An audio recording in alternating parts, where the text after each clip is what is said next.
Hello দর্শক, আসসালামু আলাইকুম।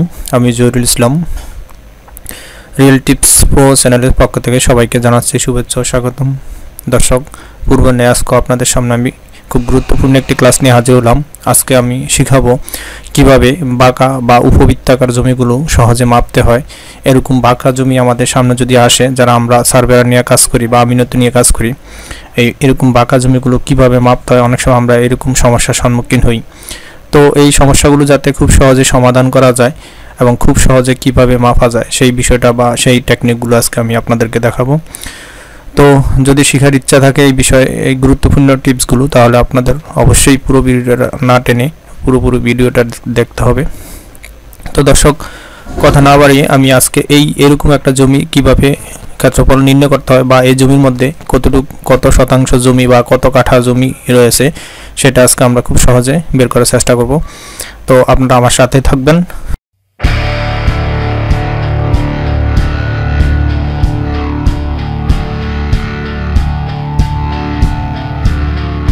তো দর্শক, প্রথমে আমাদের যে কাজটা করতে হবে, আমি এই জমির মতো একটা স্ট্রাকচার বা একটা ডায়াগ্রাম আমি এঁকে নেই প্রথমে।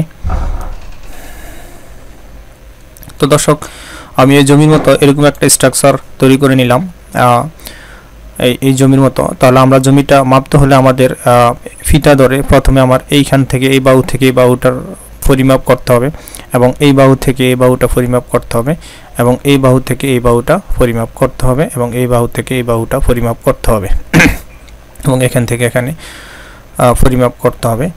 তো আমি প্রত্যেকটা বাহুর আমি ফিতা দিয়ে মেপে প্রত্যেকটা অংশের একটা মান নির্ণয় করব, বা এখান থেকে এখানে এটা কত ফুট লম্বা, এখান থেকে এখানে এই বাহুটা কত ফুট লম্বা, বা এই অক্ষটা কত ফুট লম্বা, প্রত্যেকটা অক্ষের আমরা একটা পরিমাপ নির্ণয় করব। তো দর্শক, আমি এখানে কিছু একটা মান ধরে নেই। ধরুন এখানে যেহেতু এটা একটু এখান থেকে বা ডান দিকে যে রেখাটা আছে এটা ধরে নেই আমরা, এটা 100 ফিট। এটা ধরে নেই আমরা 150 ফুট। এটা 150 ফুট ধরে নিলাম। এখানে যে বাহুটা পেলাম সেটা ধরে নিই আমরা 120 ফুট। এটা ধরে নিলাম 120 ফুট। 120 ফুট। এইখান থেকে এই বাহুটা আমরা ধরে নিই 60 ফুট। এখান থেকে এখানে এই বাহুটা ধরে নিই আমরা 60 ফুট। ফিতা দিয়ে মেপে এখান থেকে এই বাহুটা ধরে নিলাম 60 ফুট। এখান থেকে এখান পর্যন্ত এই বাহুটা আমরা ধরে নিই এটা ধরে নিই 80 ফুট। এখান থেকে এখান পর্যন্ত এটা ধরে নিই আমরা 80 ফুট। এখান থেকে এই বাহুটা আমরা ধরে নিই 20 ফুট। 20 ফুট। তো দর্শক, এরকমভাবে আমাদের জমির প্রত্যেকটা আইল বা প্রত্যেকটা সমান্তরাল বাহুর দৈর্ঘ্য বা প্রস্থ এরকমভাবে আমাদের নির্ণয় করতে হবে, যদি সঠিকভাবে জমিটা আমাদের মাপার প্রয়োজন হয়। তো দর্শক, আমরা এখানে দুইটা অংশে বিভক্ত করে নিলাম। এখান থেকে এখান পর্যন্ত এটা একটা জমি, এখানে আরেকটা জমি। তো এটাকে আমরা ধরে দিই, এটা ধরে নিলাম আমরা 1 নম্বর জমি, এটাকে ধরে নিলাম আমরা 2 নম্বর জমি।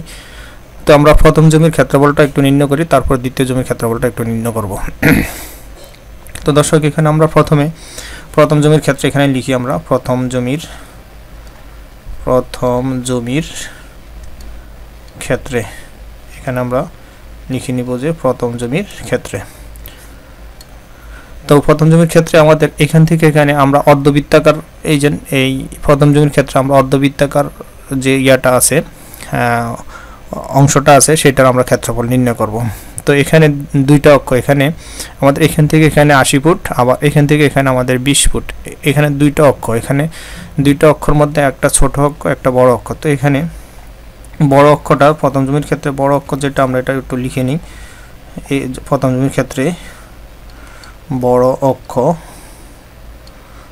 অক্ষ হলো যে এখানে আমাদের এখানে হলো যে 80 ফুট। প্রথম জমির ক্ষেত্রে আমাদের বড় অক্ষ হলো যে 80 ফুট। আমরা এখানে এটাকে 80 ফুট লিখি। এবং ছোট অক্ষটা এখানে আমরা লিখি এখানে ছোট অক্ষটা এখানে এখান থেকে এখান পর্যন্ত এটা 20 ফুট। আমরা এটাকে 20 ফুট মেপে নিই। 20 ফুট। তাহলে আমরা দুইটা অক্ষ মেপে নিলাম। মেপে নেওয়ার পর আমাদের এখন একটা সূত্র আছে, এই অর্ধবৃত্ত বা বৃত্তাকার বা ডিম্বাকার জমি ক্ষেত্রফল নির্ণয়ের একটা সূত্র আছে, সেই সূত্রটা আমরা এখন লিখব। সূত্রটা হলো যে এখানে আমরা লিখব যে প্রথম জমির ক্ষেত্রফল, সুতরাং ক্ষেত্রফল, এখানে লিখব যে ক্ষেত্রফল। তো ক্ষেত্রফলের সূত্রটা হলো যে ছোট অক্ষ বা বড় অক্ষ, এখানে আমরা প্রথমে লিখব যে বড় অক্ষ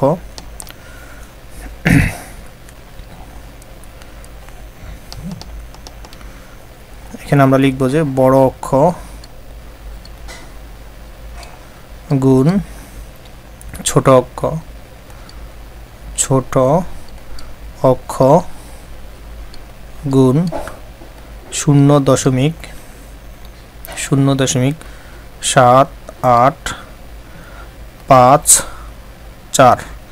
এটা হলো যে আমাদের একটা সূত্র, এটা হলো যে সূত্র। তো ক্ষেত্রফলের সূত্র। তো এখন এই সূত্রতে আমরা মান বসাবো। তো এখানে মান বসাইলে এখানে দেখতেছি যে আমাদের বড় অক্ষের মানটা হলো যে আমাদের এখানে 80 ফুট। এখানে আমরা 80 ফুট বসাবো, 80 ফুট, ফুট লিখবো না, আমরা 80 লিখবো। ছোট অক্ষটা আমাদের দেওয়া আছে যে এখানে 20 ফুট, এখানে 20 লিখবো। তারপরে এই যে সূত্রের এই অংশটা আমরা এটা তুলবো, এখানে ব্র্যাকেট দিয়ে এটাকে লিখবো যে বর্গ ফুট। তো দর্শক এখানে আমরা এটাকে এখন একটু গুণ করব ক্যালকুলেটরে। এখান থেকে আমরা একটু ক্যালকুলেটর নিয়ে আসি, ক্যালকুলেটরে গুণ করব 80 × 20 × 0.7854। এটা যদি গুণ দিই আমরা এখানে 1256.64 বর্গ ফুট হবে। এখানে হবে যে 1256.64 বর্গ ফুট। এখানে হবে যে, অর্থাৎ এই যে এখানে যে ডিম্বাকার যে জমিটা, এখানে এতটুকুর অংশ পেলাম, প্রথম অংশের পাইলাম আমরা এত বর্গ ফুট ক্ষেত্রফল। এবার আমরা দ্বিতীয় জমির ক্ষেত্রে আমরা একটু বের করব। দ্বিতীয় জমির ক্ষেত্রে এটা এখানেও করতে পারি আমরা। দ্বিতীয় জমির ক্ষেত্রে এখানে আমরা করতে পারি কাজটা, এখানে দিতে পারি যে দ্বিতীয় জমির ক্ষেত্রে, দ্বিতীয় জমির ক্ষেত্রে। তো দ্বিতীয় জমির ক্ষেত্রে আমরা এখন এটা আবার দ্বিতীয় অংশটা বের করব। দ্বিতীয় জমির ক্ষেত্রে আমরা প্রথমে গড় দৈর্ঘ্যটা বের করব, গড় দৈর্ঘ্য। এখানে লিখব যে গড় দৈর্ঘ্য। তো গড় দৈর্ঘ্য এখানে দ্বিতীয় জমি দুইটা দৈর্ঘ্য দেওয়া আছে, 120 ফিট আর আছে 150 ফিট। এই দুইটাকে আমরা প্রথমে যোগ করব, 120 ফিট যোগ 150 ফিট, এই দুইটা যোগ করব এবং 2 দিয়ে এটাকে ভাগ করব। এখানে এটা হবে যে ফুট, এই দুইটাকে ভাগ করব। ভাগ করলে এখানে ফলাফল আসতেছে যে আমাদের 2 উপরে আসতেছে, যোগ করলে 120 প্রায় 270। এখানে যোগফল আসতেছে যে আমাদের 270 ফিট। তো এটাকে আমরা যদি ক্যালকুলেশন করি, 2 দিয়ে ভাগ করি, তাহলে আসবে যে আমাদের 135 ফিট, 35 ফুট। এটা হলো যে আমাদের গড় দৈর্ঘ্য। তারপরে আমাদের গড় প্রস্থটা একটু বের করব আমরা। গড় প্রস্থটা হলো যে একইভাবে এখানে দুইটা প্রস্থ দেওয়া আছে, এখানে 60 ফুট একটা প্রস্থ দেওয়া আছে, আবার এই চতুর্ভুজের আবার 80 একটা প্রস্থ দেওয়া আছে। অর্থাৎ এই চতুর্ভুজের ক্ষেত্রফলটা এখন বের করব আমরা। তাহলে এখানে বড় অক্ষটা হলো যে আমাদের 80 যোগ ছোট অক্ষটা হলো যে আমাদের 60, এই দুইটা আমরা যোগ করব। এত ফুট ভাগ 2 দিব। তো 2 দেওয়ার পরে এখানে 60 এবং 80 হলো যে 140, এখানে হলো যে 140 ফুট। তো এখন এটাকে ভাগ করলে এখানে আসতেছে আমাদের 70 ফুট। তো দর্শক এখানে আমরা গড় দৈর্ঘ্য এবং গড় প্রস্থ বের করব যদি আমাদের মানে চতুর্ভুজ জমি হয়। তো এখন আমরা জমির ক্ষেত্রফলটা বের করব, দ্বিতীয় জমির ক্ষেত্রফল। সুতরাং ক্ষেত্রফলটা হবে যে এখানে আমরা একটা দৈর্ঘ্য পাইলাম যে 135 গুণ আর আছে যে আমাদের এখানে 70। এখানে হবে যে দুইটা গুণ দিলে হবে যে আমাদের বর্গ ফুট। এই দুইটা যদি আমরা গুণ দেই তাহলে এখানে ফলাফল আসতেছে যে 135 গুণ 70। আমরা একটু ক্যালকুলেটরে দেখে নিই। 135 গুণ 70, এখানে দুইটার ফলাফল আসতেছে আমাদের 9450 বর্গফিট। এখানে আসতেছে আমাদের ফলাফল 9450 বর্গ ফুট। এটা হলো যে আমাদের দ্বিতীয় জমির ক্ষেত্রফল। তাহলে আমরা আলাদা আলাদাভাবে দুইটা অংশের মান পেলাম, এই যে অর্ধবৃত্তাকার এই অংশের মান পেলাম এবং আমাদের এই চতুর্ভুজ এই অংশের মান পেলাম, অর্থাৎ এই দুইটা মান এখন আমরা একটা যোগ করে দিব। তাহলে মোট ক্ষেত্রফলটা আমরা একটু লিখি এখানে।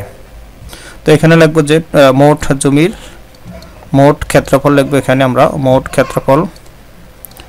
ক্ষেত্রফল এখানে হলো যে প্রথম জমির ক্ষেত্রফল পেলাম যে 1256.64 যোগ দ্বিতীয় জমির ক্ষেত্রফলটা পেলাম যে এখানে 9450।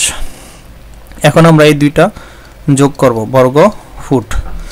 দুইটা যদি আমরা যোগ করি ক্যালকুলেটরে, এখানে আমাদের ফলাফল আসবে যে